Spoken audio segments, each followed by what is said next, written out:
The real estate agent's smile didn't reach her eyes when she handed me the keys. "This is the last available apartment in the building," Tanaka-san said, her voice carrying that particular Tokyo politeness that made everything sound both formal and distant. "The rent is very reasonable for Shibuya. Very reasonable."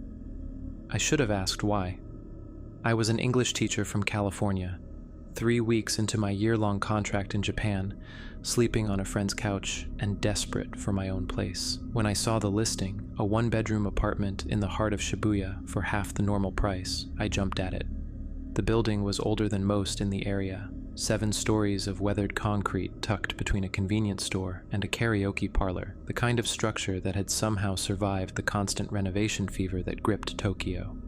The elevator groaned as it carried us to the 5th floor. "This is a very quiet building," Tanaka-san said as we walked down the corridor. "The neighbors keep to themselves. Very Japanese style, you understand?" I nodded, though I noticed how empty the hallway felt. No shoes outside any doors, no sounds of life behind the walls, just fluorescent lights humming overhead and the smell of something like incense mixed with industrial cleaner. Apartment 502. The door was newer than the others, the metal still shiny, untouched by the building's age. Tanaka-san hesitated before unlocking it, her hand hovering over the knob. "Some rules," she said quickly. "The previous tenant left some items. Please do not disturb them. Superstition, you understand? And the small room," she gestured vaguely. "The closet past the kitchen. It is locked. Please keep it locked. The landlord has the only key." "What's in there?" Her smile tightened. "Storage. Building storage. Not for tenant use."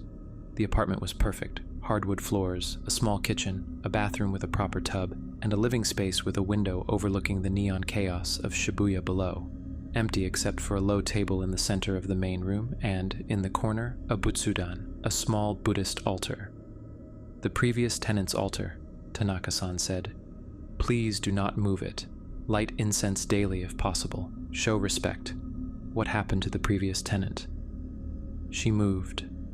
Suddenly, family matter. Tanaka-san was already heading toward the door. "You will be very happy here, very quiet, very peaceful." She left before I could ask anything else. That first night, I barely slept, not because of anything wrong, just jet lag and the constant hum of the city outside. At some point past 3 a.m., I got up for water and noticed something I'd missed before.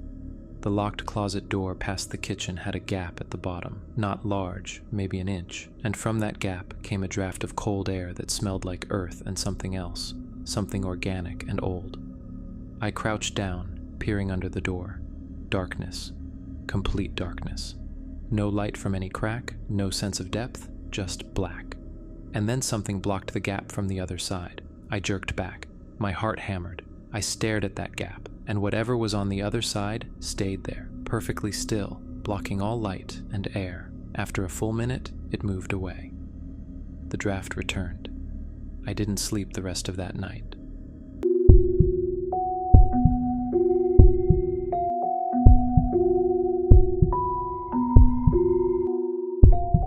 The next morning, in the practical light of day, I convinced myself I'd imagined it. Old buildings make strange sounds. Drafts move mysteriously. I was exhausted and disoriented. I focused on settling in. I bought groceries at the convenience store downstairs. The clerk, a thin man in his 60s, went silent when I mentioned my apartment number, then recovered with a too bright smile. I picked up incense at a 100-yen shop and lit it at the butsudan, feeling foolish, but remembering Tanaka-san's insistence on respect. On my 3rd day, I met my neighbor. I was coming home from work around 9 p.m. when I saw her, an elderly woman in a faded floral dress, standing in the hallway outside apartment 504. She was facing her door, perfectly still, her long gray hair hanging loose down her back. "Konbanwa," I said, bowing slightly. "Good evening." She didn't move, didn't turn, just stood there, facing her door. I walked past her to my apartment. As I unlocked my door, I glanced back. She was still there, motionless. I could see her reflection in her door's peephole, a tiny, distorted image of her face. She was smiling. Inside my apartment, I heard her door open and close, then footsteps above me, slow, deliberate footsteps crossing the ceiling directly overhead, back and forth, for hours. The apartment above me was 602. The next day, I checked the mailboxes in the lobby. 602 was listed as vacant. That night, the footsteps started again at 9 p.m. sharp. I grabbed a broom and knocked on the ceiling. The footsteps stopped. Silence stretched for maybe 30 seconds. Then something knocked back, not from above, from inside the locked closet. 3 deliberate knocks. Boom, boom, boom. I grabbed my phone, ready to call someone. But who? The police? My friend? To say what? That I heard knocking? I stood frozen in my kitchen, staring at that locked door. The knocking came again. Same rhythm, same force. And underneath it, I heard something else. A voice. Faint, distant, speaking in Japanese too rapid and distorted for me to understand. I ran out of my apartment and knocked on 504. I don't know what I expected. Help, witnesses, anything. The door opened immediately, as if she'd been waiting right behind it. The old woman stood there, still smiling. Up close, I could see her eyes were milky with cataracts, almost completely white. "Sumimasen," I stammered. "Excuse me." "Do you hear the walking?" she said in perfect English. "You hear the walking. Everyone hears the walking, but you must not open the door. Whatever you do, do not open that door." "What door?" Her smile widened, showing too many teeth, some of them gray. "You know which door, the one she used, the one she opened. That's why she's still there. That's why she can't leave. She opened the door. Who?" The woman's head tilted slowly, unnaturally, like a bird's. "The girl before you. 3 months ago. She was curious. She found the landlord's key. She opened the door." Her voice dropped to a whisper. "She's still screaming in there. Can't you hear her? She was gone from there." I stood in the hallway, breathing hard. Then I heard it. Faintly, so faintly I might have been imagining it, from inside my apartment, from behind that locked door, a sound like someone screaming very far away.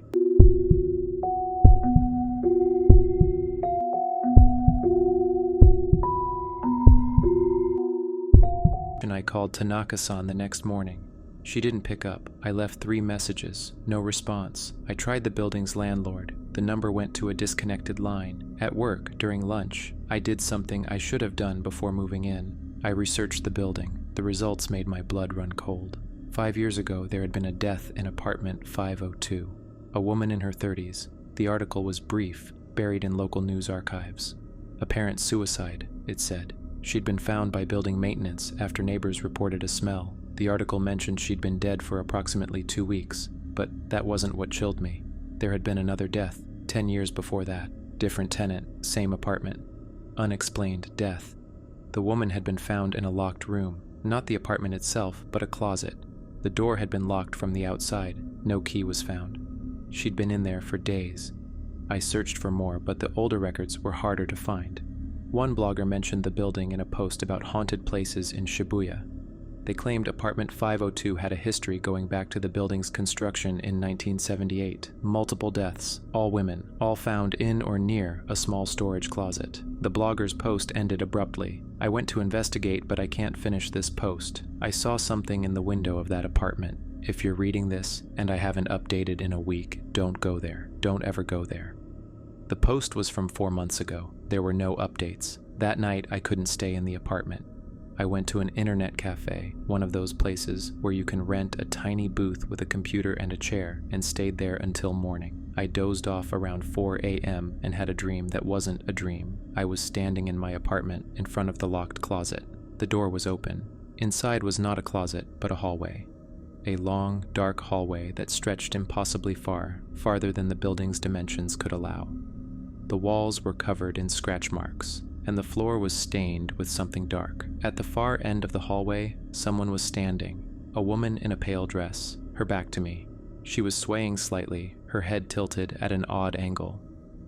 "Don't come in here," she said, without turning. Her voice echoed strangely. "Don't come in here. Once you come in here, you can't leave. I've been trying to leave for so long." "How long?" I asked. She turned. Her face was gray, her eyes hollow. Her mouth moved, but dozens of voices came out. Different voices, different women, all speaking at once. "Since 1978. Since 1985. Since 1992. Since last year. Since yesterday. Since you arrived. I woke up screaming. The attendant at the internet cafe knocked on my booth, concerned. I apologized, gathered my things, and walked out into the gray Tokyo morning. I wasn't going back to that apartment. I'd break the lease, lose the deposit, sleep on my friend's couch, anything. But when I got to the train station, I found myself getting on the wrong line. My body moved without my control. I watched my hands grip the overhead bar. I watched the stations pass. I got off at Shibuya. I walked to the building. No, I thought. No, no, no, no. My legs climbed the stairs. My hand pulled out the key. My body moved into apartment 502 and closed the door behind me. I was screaming inside my own head, but my body walked calmly to the kitchen, to the locked closet door. And I realized the door wasn't locked anymore. It hung slightly open, darkness seeping out like liquid.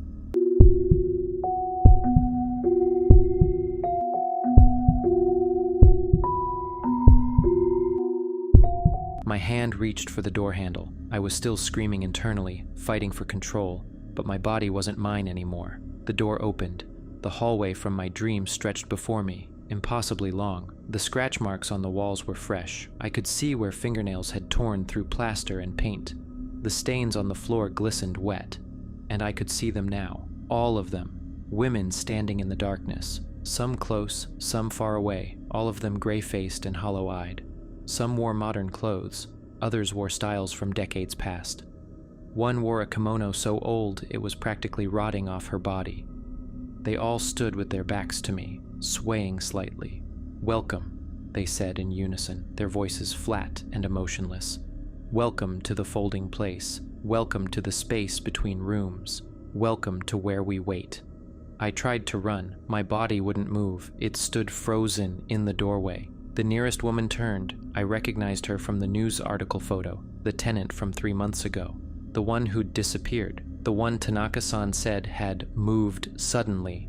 She lied, the woman said. I didn't move. I opened the door. I was curious. The landlord's key was in the mailbox. Did you check? Did you find it? Of course you did. Of course you will. Everyone finds it. Everyone opens the door. What is this place? I managed to whisper. A mistake, another voice said, one of the women from deeper in the hallway. The building was constructed on old ground, sacred ground, cursed ground, depending on who you ask. There was a well here once, a well where they threw the bodies of women accused of crimes, adultery, theft, witchcraft. The well was sealed, the building was built, but the well is still here. The well is always here. And the door? I whispered. The architect was clever, the first woman said. He thought he could contain it. Build a door, keep it locked, but doors can be opened, and once you open it, once you look inside, you become part of it. The well doesn't discriminate. It takes everyone who looks, man, woman, child, anyone. But the deaths were all women, I said. The woman smiled, and it was the saddest expression I'd ever seen. The building only rents apartment 502 to women, single women, foreign women. Women no one will miss right away.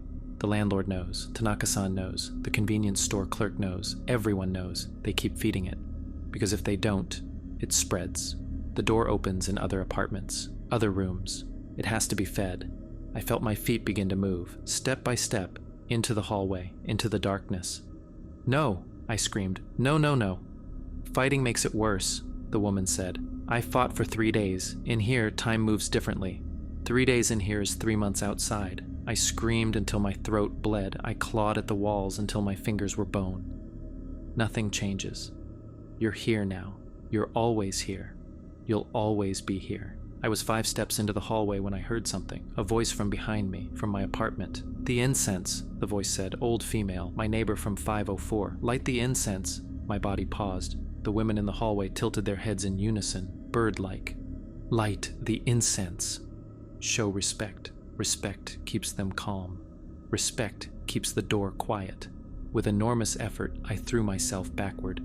My body fought me trying to go deeper, but I focused everything on one movement. One step back, then another. The women began to scream. It was the sound from my nightmares, the sound I'd heard through the door. Not one scream, but hundreds, layered from different times, all happening at once. The hallway began to extend, the darkness reaching for me like fingers. I fell backward through the doorway into my kitchen. My hands found the door and slammed it shut. The screaming cut off instantly. I scrambled away, gasping, my heart trying to tear through my chest. My elderly neighbor stood in my apartment. I didn't remember leaving the front door open, holding a handful of lit incense. "Every day," she said firmly. "Light incense every day. Show respect. Keep the door calm. The door must stay locked. The key must never be used. Do you understand?" "Why didn't you tell me?" I sobbed. "Why didn't anyone tell me?" Her cataract-clouded eyes met mine. "Would you have believed us? Would you have stayed? There is always another tenant. There is always someone who doesn't believe. Someone who finds the key. Someone who opens the door." She placed the incense at the butsudan. "I have lived here for 30 years. I show respect. I never ask questions. I never open doors. This is how you survive." "I'm leaving," I said. "I'm breaking the lease. The door is inside you now," she said quietly. "You looked inside. You stepped inside. It doesn't matter where you go. The door will find you. In other apartments. In other closets. In other dark spaces. Once you've seen it, it sees you."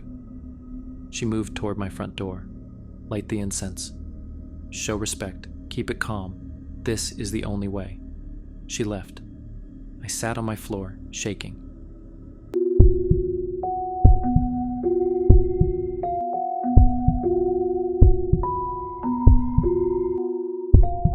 That was 6 months ago. I'm still in apartment 502. I light incense every day. I keep the closet door locked. I threw away the key I found in the mailbox, dropped it down a storm drain 3 blocks away. I don't know if it matters. The footsteps still come every night at 9 p.m. The women in 504 is still there, always smiling. Sometimes I hear sounds from the closet, scratching, whispering, that distant screaming. But as long as I light the incense, as long as I show respect, the door stays closed. I've learned things, from research, from the few neighbors who will speak to me in whispers in the hallway. The building has been here since 1978. In that time, apartment 502 has had 43 tenants. Most last 3 to 6 months. A few brave or foolish ones last longer. The longest tenant stayed for 8 years before she vanished. They found her shoes in the apartment. Nothing else.